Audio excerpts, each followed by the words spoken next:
Hello everyone and welcome back to the channel. तो आज हम सॉल्व करने वाले हैं न्यूमेरिकल ऑफ फिजिक्स, जिसमें हमने अभी तक जो पढ़े हैं उसी के हिसाब से हम क्या करेंगे, न्यूमेरिकल सॉल्विंग करेंगे। ठीक है, तो चलो स्टार्ट करते हैं। देखो, जो पहला क्वेश्चन है वो डायग्राम बेस्ड क्वेश्चन है। ठीक है, देखो जो हम लोग को बोला गया है wheel shown in the diagram, वो फिक्स्ड कर दिया गया है। वो क्या कर दिया है, फिक्स कर दिया है पॉइंट ओ में। पॉइंट ओ में क्या कर दिया है, फिक्स कर दिया है। और बॉडी किस में है भाई, रेस्ट में है, स्टेशनरी में है। किस में है, बॉडी स्टेशनरी में, मतलब रेस्ट में है। किस कंडीशन में, under the action of horizontal force F1, मतलब हॉरिजॉन्टल फोर्स लग रहा है F1 और एक वर्टिकल फोर्स लग रहा है F2। अब देखो, एक वर्टिकल फोर्स लग रहा है F2, ऐसा भी हो सकता है, ऐसा भी हो सकता है। वर्टिकल मतलब ऐसा होता है, अब वो ऐसा भी हो सकता है, ऐसा वाला भी हो सकता है वर्टिकल। ठीक है, हमको वही डिटरमाइन करना है। तो हम क्या लिखेंगे, पहले हम देखेंगे डायग्राम को कि F1 किधर लग रहा है। F1 उस तरफ लग रहा है, किधर लग रहा है, क्लॉकवाइज डायरेक्शन में। किधर लग रहा है भाई, क्लॉकवाइज डायरेक्शन में। तो F2 को अगर बॉडी को स्टेशनरी में रखना है तो किधर लगना चाहिए, एंटी क्लॉकवाइज में। किधर लगना चाहिए, एंटी क्लॉकवाइज में, सो दैट बॉडी क्या हो जाए, इक्विलिब्रियम में आने की कोशिश करे, मतलब बॉडी रेस्ट में आने की कोशिश करे। तो जो F2 होगा वो हमको पता चल गया कि वो क्या होना चाहिए, एंटी क्लॉकवाइज डायरेक्शन में होना चाहिए। और वो किधर होना चाहिए, बॉडी एक उधर जा रहा है, फोर्स उधर लग रहा है, तो उसका opposite anti clockwise downward direction में, एंटी क्लॉकवाइज डाउनवर्ड डायरेक्शन में। ठीक है, तो हम क्या लिखेंगे, हम लिखेंगे F2 शुड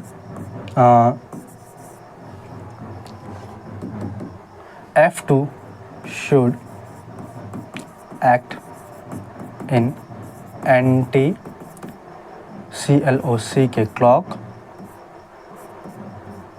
अरे भाई ये पूरा गलती हो गया भाई, थोड़ा इसको मिटा के अच्छे से लिख लेते हैं। ठीक है,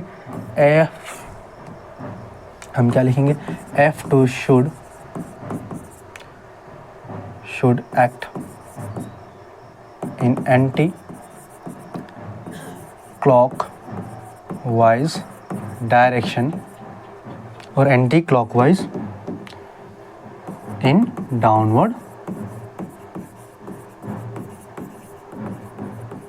direction to cancel F1 and to keep body in rest, मतलब स्टेशनरी में। किस में, स्टेशनरी में रखने के लिए। ठीक है, चलो तो हम लोग का जो सेकंड क्वेश्चन होगा वो क्या होगा, हमको बोला गया F1 और F2 में कौन बड़ा है, F1 और F2 में कौन बड़ा है। ठीक है, तो हम क्या लिखेंगे, F2 बड़ा है भाई। देखो पहला बात, F2 किधर लग रहा है भाई, डाउनवर्ड डायरेक्शन में, एंटी क्लॉकवाइज में। डाउनवर्ड लग रहा है मतलब इधर लग रहा है भाई, एंटी क्लॉकवाइज में। अब तुम बोलेगे सर ये F2 कैसे बड़ा हो गया, भाई थोड़ा सा ध्यान दो। वो बॉडी रोटेट कर रहा है, मतलब टॉर्क प्रोड्यूस हो रहा है। टॉर्क एक यहाँ ए पॉइंट में प्रोड्यूस हो रहा है और एक ये पॉइंट में प्रोड्यूस हो रहा है, ये परपेंडिकुलर डिस्टेंस। ठीक है, तो कौन सा डिस्टेंस ज़्यादा है, ये कंपेयर टू ये। तो डिस्टेंस जहाँ कम होगा वहाँ ना ज़्यादा फोर्स लगेगा भाई। रिलेशन पढ़े होगे ना टॉर्क में, जहाँ पर डिस्टेंस कम वहाँ पर टॉर्क ज़्यादा। ठीक है, तो हम क्या लिख देंगे इसको, सिंपल मैं अभी शॉर्टकट में लिख लेता हूँ। दोनों भाई मैंने शॉर्टकट में लिखा है, दोनों में आंसर शॉर्टकट में लिखा हूँ। बना के लिखने का काम तुम्हारा है भाई, मैं समझा दूंगा पूरा। और शॉर्टकट में जो हम लोग का मेन पॉइंट होना चाहिए वो मैं लिख दे रहा हूँ। ठीक है, बना के तुम लिख लोगे भाई एकदम लंबा चौड़ा करके। ठीक है, जो नंबर 2 होगा वो क्या होगा भाई, हम क्या लिखेंगे कि परपेंडिकुलर डिस्टेंस जो है कौन, AO, जहां पर क्या हो रहा है, वेयर फोर्स 1 एक्ट कर रहा है, क्या कर रहा है, एक्ट कर रहा है। और एक परपेंडिकुलर डिस्टेंस है, क्या है, परपेंडिकुलर डिस्टेंस है। कौन सा है भाई, O dash, where force 2 act कर रहा है, क्या कर रहा है, एक्ट कर रहा है, क्या कर रहा है, एक्ट कर रहा है। जहां पर where to produce same amount of torque का स्पेलिंग गलती हो गया भाई, अरे भाई क्यों नहीं कट रहा। ठीक है, torque to produce same amount of torque and keep body in rest, to keep body in rest. So since, और हम लिखेंगे since O O dash is smaller than O A, therefore force 2 should be greater, should be greater, should be क्या होना चाहिए, greater होना चाहिए, ठीक है, क्योंकि परपेंडिकुलर डिस्टेंस कम है तो फोर्स ज़्यादा लगना चाहिए, ठीक है। और जो लास्ट क्वेश्चन है वो क्या है भाई, रेशियो ढूंढो बोल रहा है, क्या ढूंढो बोल रहा है भाई, रेशियो ढूंढो बोल रहा है, ठीक है। पहले इसको थोड़ा साइड लगा लेते हैं भाई, इसको हकाल देते हैं भाई थोड़ा कोना में भाई, ठीक है। इसको पहले थोड़ा सा छोटा कर लेंगे और यहाँ रख लेंगे, ठीक है। अब नंबर 3 को करेंगे। अब नंबर 3 में क्या बोल दिया भाई, क्या बोल दिया भाई, क्वेश्चन में क्या बोल दिया, यहाँ पर बोल रहे रेशियो ढूंढो भाई, रेशियो भाई क्या ढूंढो, रेशियो ढूंढो, ठीक है। चल तो हम भाई वही फार्मूला लगाएंगे, एंटी क्लॉकवाइज मूवमेंट और क्लॉकवाइज मूवमेंट, क्योंकि इक्विलिब्रियम में है बॉडी, ठीक है। इधर से जो फोर्स लग रहा है इधर से भी उतना ही लग रहा, मतलब फोर्स नहीं, मतलब इधर से जितना टॉर्क प्रोड्यूस हो रहा है इधर से भी उतना ही टॉर्क प्रोड्यूस हो रहा है, तो बॉडी क्या में है भाई, इक्विलिब्रियम में है, ठीक है। तो हम लिखेंगे, देखो मैं शॉर्टकट में लिख दे रहा हूँ, anti clockwise movement should be is equal to clockwise movement. और एंटी क्लॉकवाइज मूवमेंट कितना है भाई, एंटी क्लॉकवाइज इधर है भाई, मतलब force 2 into O O dash हो जाएगा, ओ ओ डैश हो जाएगा, ठीक है। चलो, और क्लॉकवाइज कितना होगा भाई, F1 इंटू ओ ए हो जाएगा भाई, ओ ए, ठीक है।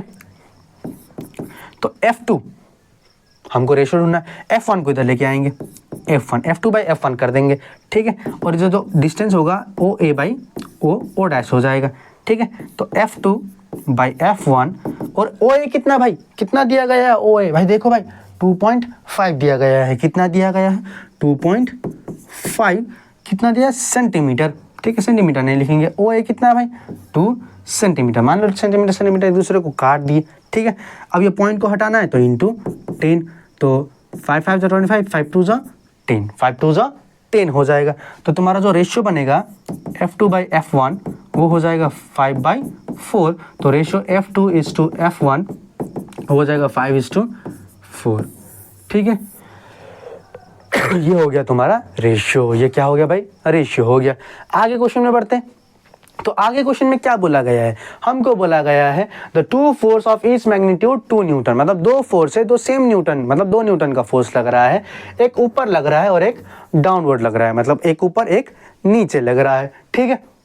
और हमको बोला गया ड्रॉ द डायग्राम, हमको बोला है ड्रॉ द डायग्राम, उसमें तो भाई हम लोग एक्सपर्ट होना चाहिए। देखो जब भी तुम न्यूमेरिकल करोगे डायग्राम मस्ट है भाई, अगर तुम डायग्राम बना दिए तो 50% क्वेश्चन वहीं पर सॉल्व हो गया। डायग्राम नहीं बना पाए तो भाई प्रैक्टिस करो भाई, प्रैक्टिस मस्ट है भाई। अगर तुमसे फिजिक्स का न्यूमेरिकल सॉल्व नहीं हो रहा है मतलब तुमने कुछ भी नहीं समझा है। अगर तुम फिजिक्स का न्यूमेरिकल कर पा रहे हो मतलब तुमने फिजिक्स समझ लिया, मतलब वो चैप्टर तुमने समझ लिया है, ठीक है। तो फिजिक्स का अगर न्यूमेरिकल नहीं हो रहा है तो भाई और एक जाके चैप्टर पढ़ लो भाई, और एक बार पढ़ो भाई, जब तक नहीं हो रहा है पढ़ो भाई, ठीक है। चलो अब दूसरे नंबर ये जो क्वेश्चन है उसमें डायग्राम बना लेते हैं।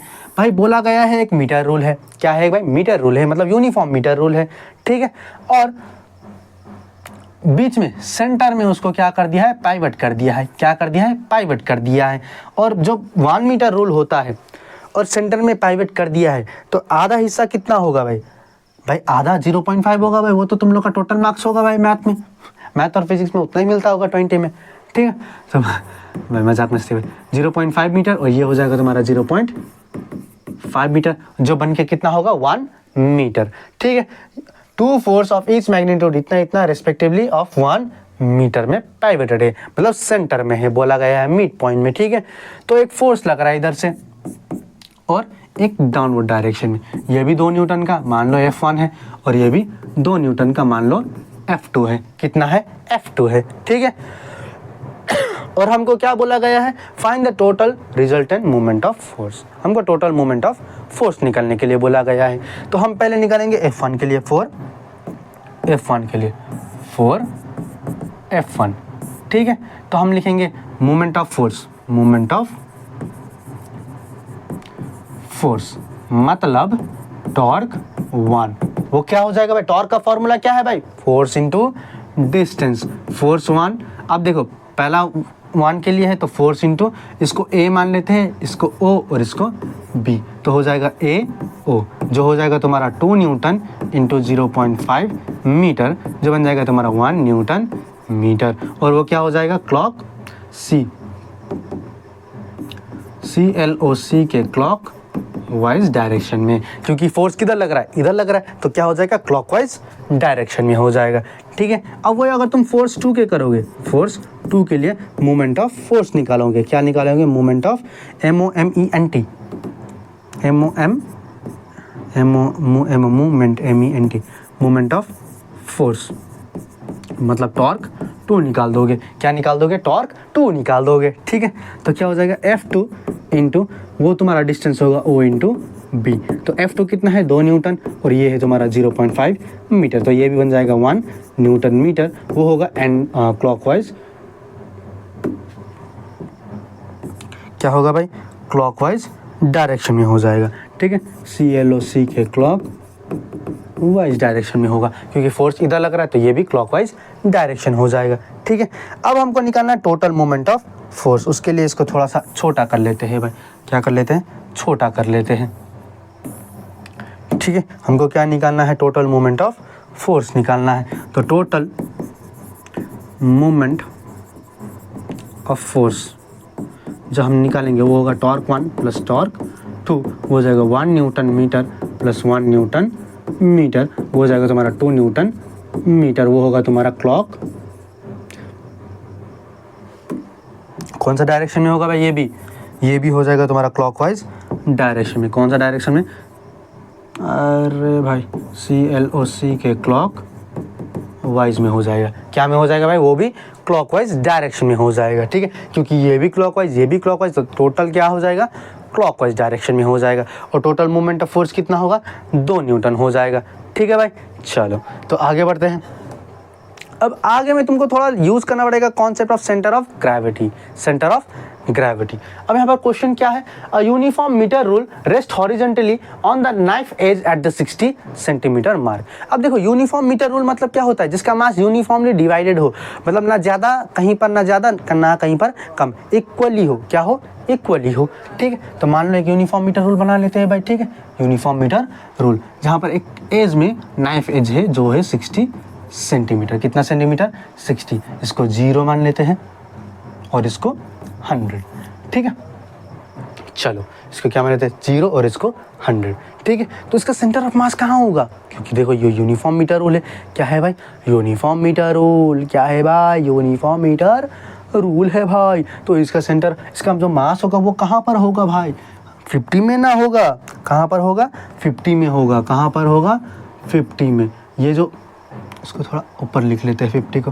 ठीक है, ये जो 50 में होगा इसका होगा सेंटर ऑफ ग्रेविटी, मतलब M इंटू G, इसका जो फोर्स होगा डाउनवर्ड डायरेक्शन में, मतलब सेंटर ऑफ मास का, मास होता है भाई, मतलब वेट होता है, जो सेंटर ऑफ ग्रेविटी होता है वो क्या होता है, वेट होता है, वेट का फॉर्मूला क्या होता है, M इंटू G, क्लास 9 में पढ़े होगे। इधर की तरफ फोर्स लगेगा भाई, और वो किधर लगेगा, वो होगा तुम्हारा एंटी क्लॉकवाइज। और इसको बैलेंस करने के लिए, क्या करने के लिए, इसको बैलेंस करने के लिए अब हमको वो क्वेश्चन नंबर 1 में पूछा जाएगा, हमको बोला गया है draw the diagram and arrange and 10 ग्राम, मतलब हमको 10 ग्राम सस्पेंड करना है। अब क्वेश्चन नंबर 1 में बोला गया at which end we must be suspended this, हमको ये 10 ग्राम दिया गया है, वो कहाँ पर लटकाना चाहिए, कहाँ पर लटकाना चाहिए। तो मान लो ये पॉइंट A है, ये पॉइंट B है, मतलब ये जो एंड है वो A मान लेते हैं, और जो वो दूसरा एंड है उसको क्या मान लेते हैं, B है। तो हमारा जो क्वेश्चन नंबर 1 के लिए जो आंसर होगा, हम बोलेंगे एट पॉइंट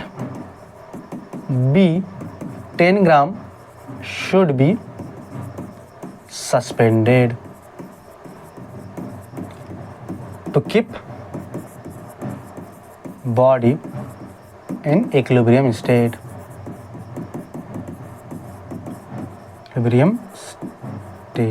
ठीक है, हमको कहाँ सस्पेंड करना चाहिए, एट पॉइंट B में सस्पेंड करना चाहिए, मतलब इस तरफ सस्पेंड करना चाहिए 10 ग्राम। ठीक है, क्या करना चाहिए, 10 ग्राम इधर सस्पेंड करना चाहिए। ठीक है, चलो अब जो क्वेश्चन नंबर 2 में पूछा गया है वो क्या पूछा गया है, what is the mass of the rule, हमको बोला गया है मास ऑफ द रूल क्या है, मतलब ये स्केल का मास कितना है। अब तुम बोलोगे सर कैसे निकाले रे सर, ये तो भाई दिया भी नहीं है, कैसे, अरे भाई हम यहाँ यूज़ करेंगे टॉर्क, क्या यूज़ करेंगे, टॉर्क और प्रिंसिपल मोमेंट ऑफ फोर्स का।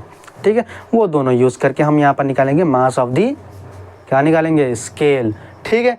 देखो अब कैसे निकालेंगे, अब तुम सोच रहे होगे सर कैसे सर, थोड़ा सा आगे ही बता दीजिए तो हम थोड़ा थोड़ा आगे भी कैलकुलेट कर सकते हैं, आपके आगे हम आपसे आगे सॉल्व करेंगे। देखो सबसे पहले हमका बॉडी जो पाइवटेड है वो 60 सेंटीमीटर में है, और जो मास लटका है, जो सेंटर ऑफ मास बोला जाता है, ये सेंटर ऑफ ग्रेविटी बोला जाता है, वो कहाँ पर है भाई, 50 सेंटीमीटर में ना होगा, कहाँ पर होगा, 50 सेंटीमीटर में होगा। अब इसका वेट मान लो x मान लो, भले ही वो वेट ना हो, लटकाया गया ना हो, पर वो एक्ट किधर करेगा, डाउनवर्ड डायरेक्शन में, क्योंकि हमने क्या पढ़ा था सेंटर ऑफ ग्रेविटी में, हमने पढ़ा था कि एक जो भी बॉडी है उसका मास कहाँ पर होगा, सेंटर में होगा। अब वो बॉडी टू बॉडी वेरी करता है, ठीक है, वो कंडीशन हमने वो पढ़ा था, पर यहाँ पर बॉडी है यूनिफॉर्म मीटर, और यूनिफॉर्म मीटर मतलब वो हमेशा एकदम बराबर, मास डिस्ट्रीब्यूशन बराबर है। अगर मास डिस्ट्रीब्यूशन बराबर होगा तो उसका जो सेंटर ऑफ मास होगा वो सेंटर में होगा, वो कहाँ पर होगा, सेंटर में होगा, ठीक है। अब तुम बोलोगे सर सेंटर जैसा नहीं दिख रहा है, अब दिख रहा है भाई, अभी दिख रहा होगा, ठीक है। तो यहाँ पर इसका मास क्या है, कंसंट्रेटेड है, क्या है भाई, कंसंट्रेटेड है, ठीक है।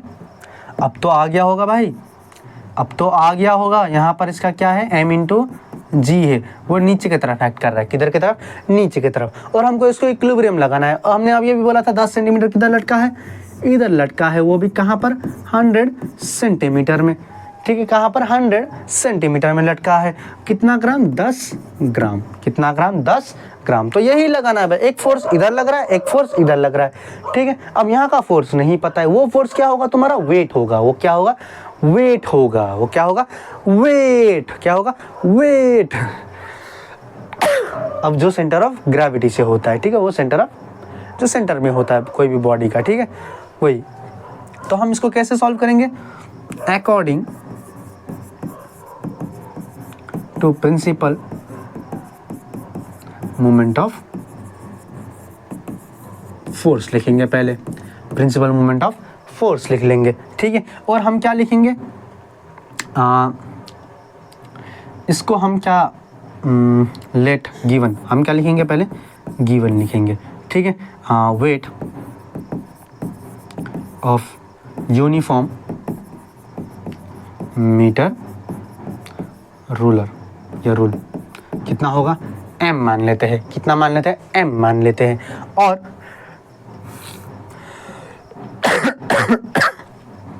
और जो फोर्स होगा या वेट सस्पेंडेड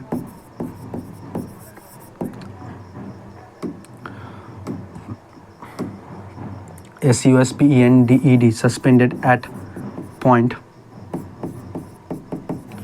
B, वो कितना होगा, 10 ग्राम हो जाएगा, वो कितना हो जाएगा भाई, 10 ग्राम, ठीक है। तो अब सीधा क्वेश्चन में चलते हैं, ठीक है। हाँ चलो, तो हम क्या लिखेंगे, anti clockwise movement should be is equal to clockwise movement, shortcut में, ठीक है, शॉर्टकट में लिखेंगे हम। देखो एंटी क्लॉकवाइज मूवमेंट किधर होगा, इस तरफ होगा, किधर होगा, इस तरफ होगा, और इधर से कौन लग रहा है, ये लग रहा है सेंटर ऑफ मास, तो हम उसका मास तो नहीं पता, मतलब फोर्स तो नहीं पता, तो हम इसको m लिख लेंगे।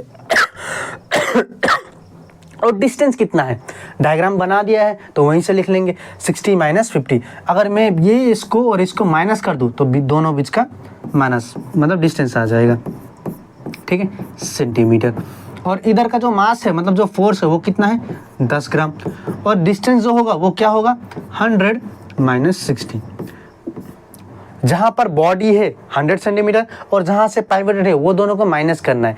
अगर हमेशा तुमको डिस्टेंस निकालना है, जहाँ पर बॉडी है और जहाँ से पाइवटेड है वो दोनों को माइनस कर दो, डिस्टेंस आ जाएगा, ठीक है। तो mass into 10 centimetre is equal to 10 gram into, यह आ जाएगा तुम्हारा 40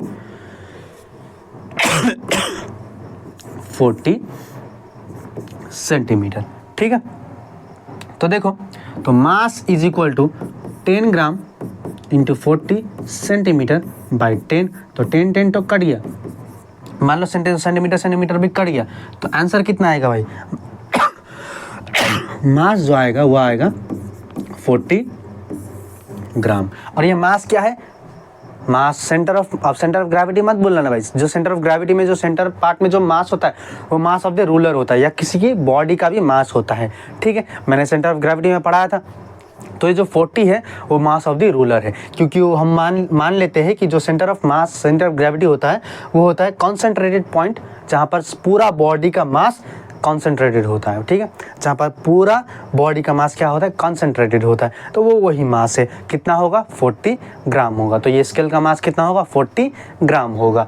अब देखो लास्ट क्वेश्चन क्या है, 10 ग्राम मास इज नाउ शिफ्टेड। अब ये 10 ग्राम जो मास है वो क्या होगा, शिफ्टेड हो गया टुवर्ड द 60 सेंटीमीटर, मतलब इस shift toward the 90 mark, sorry यहाँ पर 100 मार्क था, अब ये 90 मार्क यहाँ पर है, मान लो क्या है 90 मार्क की तरफ, मतलब यहाँ से ये हट के यहाँ आ गया, अब ये यहाँ पर लटक गया, ठीक है, क्या हो गया, यहाँ पर लटक गया यहाँ पर।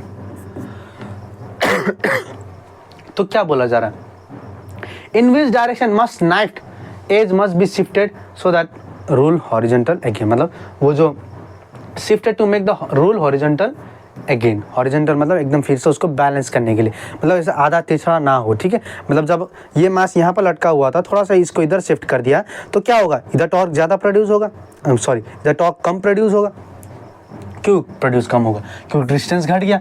अगर डिस्टेंस घट गया तो टॉर्क क्या हो जाएगा, क्योंकि फोर्स सेम है, फोर्स सेम है तो डिस्टेंस क्या हो जाएगा, डिस्टेंस अगर डिस्टेंस घट गया, फोर्स सेम है तो टॉर्क घटेगा, टॉर्क क्या होगा, घटेगा भाई, ठीक है। और यहाँ पर टॉर्क तो सेम हो गया क्योंकि डिस्टेंस नहीं घटा है, ठीक है। तो हम क्या करेंगे, ये 60 सेंटीमीटर मार्क को थोड़ा सा दूर ले लेंगे, थोड़ा सा दूर ले जाएंगे फ्रॉम 10 ग्राम, तो यही होगा आंसर। हम क्या लिखेंगे, जब 10 ग्राम मास 90 सेंटीमीटर मार्क में आ जाएगा तो वो जो पाइवोटेड पॉइंट है उसको हम 10 ग्राम से थोड़ा दूर लेके जाएंगे, सो दैट वो बॉडी क्या हो जाए, फिर से हॉरिजॉन्टली स्टेबल हो जाए, मतलब इक्विलिब्रियम में आ जाए, ठीक है, यही होगा आंसर। तो आगे बढ़ते हैं। आगे जो क्वेश्चन है वो भाई स्प्रिंग का है, मतलब यहाँ पर बोला गया है अब below shown in the uniform metre rule A B, यहाँ पर यूनिफॉर्म मीटर रूल है A B, pivoted at the end A, मतलब ए में इसको क्या कर दिया है, पाइवट कर दिया, मतलब ठोक दिया है भाई, ठीक है, at the zero mark and supported at the other end by B, मतलब अदर एंड बी में क्या कर दिया है, सपोर्टेड कर दिया है, किससे, स्प्रिंग बैलेंस से, किससे, स्प्रिंग बैलेंस से। When a weight of 40 kgf, कितना भाई, 40 kgf is suspended at 40 centimetre, जो 40 kgf है उसको 40 सेंटीमीटर में सस्पेंड कर दिया है, इन द रूल से स्टे हॉरिजॉन्टल, अब बॉडी स्टिल क्या में है, हॉरिजॉन्टल में है।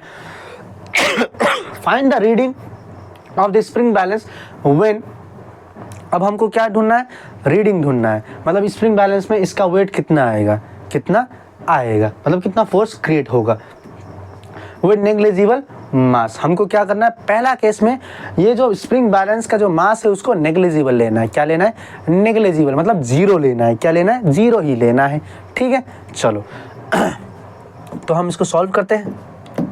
देखो पहला बात, यहाँ पर पाइवटेड है ए में, ठीक है, और स्प्रिंग बैलेंस है यहाँ पर इसको रखा गया है, और 40 सेंटीमीटर में इसको रखा गया है, मतलब मास को झुंडा गया है, लटका गया है 40 kgf का, कितना का, 40 kgf का, किलोग्राम फोर्स, ठीक है। हमको बोलना है यहाँ पर रीडिंग कितना आएगा, रीडिंग कितना आएगा। अब रीडिंग कितना आएगा तुम ही बोलो, जितना यहाँ पर मास लटका होगा, इसको यहाँ पर जितना फोर्स क्रिएट, मतलब इसको यहाँ पर जितना फोर्स एक्सपीरियंस होगा, यहाँ पर इसको फोर्स कितना एक्सपीरियंस होगा, और ये किधर एक्ट करेगा, अरे भाई वो किधर एक्ट करेगा, बोलो बोलो बोलो भाई, वो किधर एक्ट करेगा। स्प्रिंग बैलेंस ऊपर की तरफ ले जाने की कोशिश करेगा, किधर की तरफ, ऊपर की तरफ, किधर की तरफ, ऊपर की तरफ, मतलब ये फोर्स नीचे की तरफ लेने की कोशिश करेगा, स्प्रिंग बैलेंस ऊपर की तरफ लेने की कोशिश करेगा, मतलब एक फोर्स एक्ट कर रहा है क्लॉकवाइज और एक फोर्स एक्ट कर रहा है एंटी क्लॉकवाइज। तो हम यहाँ पर क्या लगाएंगे, प्रिंसिपल मोमेंट ऑफ फोर्स लगाएंगे, क्या लगाएंगे, प्रिंसिपल मोमेंट ऑफ फोर्स लगाएंगे। तो देखो according to principle moment of force, ठीक है। और जो क्वेश्चन नंबर 1 है, हमको क्या लेना है, हमको लेना है नेग्लिजिबल मास ऑफ रॉड या स्केल, मान लो यहाँ पर क्या लिखा है, यहाँ पर मीटर रूल लिखा है, सॉरी, तो हम लिखेंगे मीटर रूल, मतलब हमको अभी ये जो रूल है उसका मास नहीं लेना है, उसको नेग्लिजिबल लेना है, ठीक है। तो हम क्या लिखेंगे, anti clockwise movement should be is equal to clockwise movement. और एंटी क्लॉकवाइज कौन है भाई, ये है भाई स्प्रिंग बैलेंस, और उसमें कितना फोर्स दिखा रहा है वो हमको नहीं पता, क्योंकि वो रीडिंग जो होगा वही होगा फोर्स, वो रीडिंग जो हमको दिखाया जा रहा है वो फोर्स होता है, तो वो हमको नहीं पता। तो हम लिख लेंगे उसको F1, इसको F1 मान लेते हैं और इसको F2 मान लेते हैं। तो F1 हमको नहीं पता, और डिस्टेंस कितना है भाई फ्रॉम द पाइवटेड पॉइंट। अब देखो यूनिफॉर्म मीटर रूल है और 0 में इसको पाइवट किया गया है, तो जो पॉइंट बी होगा वो हो जाएगा 100, वो क्या हो जाएगा 100 सेंटीमीटर, डायग्राम में दिया गया है, ठीक है। तो is equal to clockwise movement में फोर्स कितना है भाई 40 kgf, और डिस्टेंस कितना होगा 40 सेंटीमीटर दिया गया है, ठीक है। तो फोर्स 1 जो होगा वो होगा 40 kgf into 40 centimetre by 100 centimetre. तो 0 यहाँ से कट, 0 यहाँ से कट, तो फोर्स 1 जो होगा वो रीडिंग होगा 16 kgf, 16 kgf का रीडिंग आएगा भाई। कितना का रीडिंग आएगा 16 kgf। अगर इसको तुमको न्यूटन में कन्वर्ट करना है वो भी हमने सिखाया भाई लेक्चर नंबर 1 में, ठीक है, कि 1 kgf कितना का बराबर होता है, ठीक है। ठीक है, तो ये हो गया तुम्हारा पहला क्वेश्चन, जब हमने लिया था मीटर रूल का जो रूल होता है, मतलब जो स्केल का रीडिंग, मतलब जो स्केल का वेट होता है उसको हमने 0 ले लिया था, नेग्लिजिबल, ठीक है। अगर आगे बढ़े,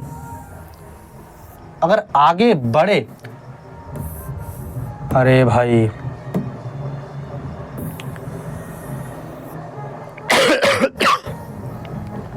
ठीक है, अगर आगे बढ़े तो क्या होगा, आगे हमें जो क्वेश्चन नंबर 2 में बताया गया है, किसमें, क्वेश्चन नंबर 2 में अगर हमको जो दिया गया है वो क्या दिया गया है, कि बोला गया है कि मास कितना लेना है 10-20 kg, किसका, स्केल का लेना है भाई, ये जो मीटर स्केल है उसका 20 ग्राम लेना है। तो और एक बार डायग्राम बना लेते हैं, डायग्राम बनाने से क्या होगा, देखो अगर ये स्केल है पाइवटेड है 0 में, ठीक है, और एक बॉडी लटका है 40 kgf का, किसमें 40 सेंटीमीटर मार्क में, तो इसका जो सेंटर, देखो यूनिफॉर्म मीटर रूल है, तो इसका जो सेंटर ऑफ मास होगा वो कहां पर होगा 50 में ना होगा, किसमें होगा 50 सेंटीमीटर में हो जाएगा, और कितना होगा 20 kg का हो जाएगा, कितना हो जाएगा 20 kgf। अगर इसको फोर्स में कन्वर्ट करो तो 20 kgf में हो जाएगा, ठीक है। और स्प्रिंग बैलेंस फिर से कहां पर है भाई, यहां पर 100 सेंटीमीटर में है, कितने है 100 सेंटीमीटर मार्क में है, ठीक है। तो हमको अब देखो इसमें क्या हो रहा है, अगर तुम थोड़ा ध्यान से देखो तो ये जो दोनों फोर्स है वो किधर एक्ट करेगा, नीचे की तरफ, स्प्रिंग बैलेंस किधर एक्ट करेगा, ऊपर की तरफ, मतलब ये दोनों फोर्स क्लॉकवाइज में और ये दोनों फोर्स एंटी क्लॉकवाइज में। तो हम जब लिखेंगे अकॉर्डिंग टू प्रिंसिपल मूवमेंट तो हम सीधा लिखेंगे anti clockwise movement should be equal to clockwise movement लिखेंगे, ठीक है, ठीक है भाई, ठीक है, ठीक है, ठीक है। चलो, तो एंटी क्लॉकवाइज मूवमेंट क्या हो जाएगा, एंटी क्लॉकवाइज ये हो जाएगा जिसका हमको रीडिंग निकालना है, तो फोर्स 1, इसको फिर से फोर्स 1 मान लेते हैं, और ये दोनों को F2 F3 जो भी मानना है, ठीक है, into 100 centimetre is equal to, इसको क्या मानेंगे, इसको हम F2 और इसको F3 मान लेते हैं। तो F2 इंटू फिर से इसका डिस्टेंस कितना होगा 40 प्लस, देखो यहाँ पर 2 एक्ट कर रहा है, एक ये होगा, एक ये होगा, और एक ये होगा, और एक ये पूरा का पूरा हो जाएगा, ठीक है। तो दूसरा जो होगा वो होगा F3। अब ये देखो, सॉरी मैंने F क्यों लिखा है, हमको तो F पता है भाई, ठीक है। तो F कितना है यहाँ पर 40 kgf, उसको 40 kgf एक ही बार में लिख लेते हैं। इसका कितना होगा 20 इंटू डिस्टेंस कितना होगा 50 kgf सेंटीमीटर, ठीक है, kgf सेंटीमीटर हो जाएगा। अब मैं 100 को इधर लेके आऊँ तो F1 इज इक्वल टू, अगर मैं इसको सॉल्व करूँ तो 80 प्लस इसका हो जाएगा तुम्हारा 70 kgf सेंटीमीटर, और ये हो जाएगा 100 सेंटीमीटर, जिसको F1 करने से कितना होगा 70 70 40 150 kgf सेंटीमीटर, जो हो जाएगा भाई 100। तो इसको कट करने से आ जाएगा तुम्हारा फोर्स 1 इज इक्वल टू, जो होगा तुम्हारा 1.5 kgf का रीडिंग हो जाएगा, ठीक है। कहीं पर गलती हो गया क्या,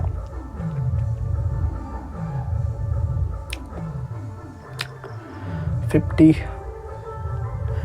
20 into 50 40 40 80 50 60 70 70 150 with 100 सेंटीमीटर रीडिंग, ठीक है।